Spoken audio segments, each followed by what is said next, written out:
আজকে এই ঝোলটা খেয়ে দেখো, বড়া দিয়ে করেছি, ডালের বড়া দিয়ে। কেমন হয়েছে খেতে? কটা বাজে গো? দেরি হয়ে গেছে নাকি আজকে? কটায় আসে ট্রেন? ও আস্তে আস্তে 1:50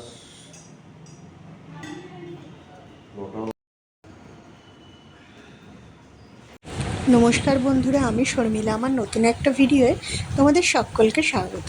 তো দেখো, আজকে সকালে রুটি দিয়ে খাবার তরকারিটা আমি বসিয়ে দিলাম। হ্যাঁ, ঠিকই ধরেছ, আজকে পটল আর কুমড়োর তরকারি হয়েছিল। আলু পটল কুমড়ো দিয়ে তরকারি।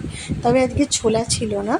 এই তরকারিতে ছোলা না হলে ভালো লাগে না, কিন্তু মা বললো ছোলাটা ফুরিয়ে গেছে, তো আমি বললাম তাহলে একটু বাদাম ভেজে দিয়ে দেবো। আর তরকারিতে দেবো বলে টমেটোগুলো এত শক্ত, টমেটোটাও আমি একটু প্রেশারে দিয়ে দিলাম। একটু প্রেশার মেরে নরম করে নিলে সুবিধা হবে।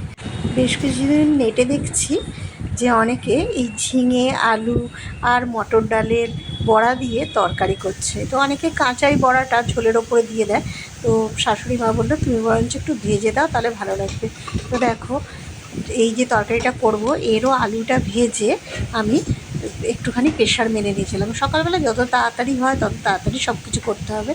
আর এই যে কুমড়োর তরকারি বসাবো বলেও আলুটা আমার সেদ্ধ করতে দিয়েছিলাম। আর যাও সকালবেলা একটা ভাতে ভাত খেয়ে যায়, সেটাও আমি এর মধ্যে দিয়ে দিয়েছিলাম।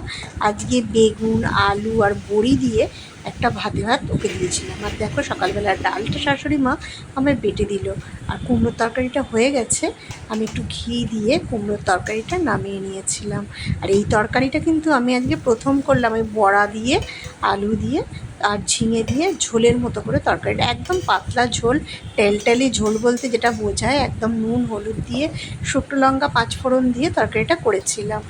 আর এদিকে দেখো, ওর টিফিনে আজকে ডিমের অমলেট দিলাম, ডিম সেদ্ধ আজকে দিইনি।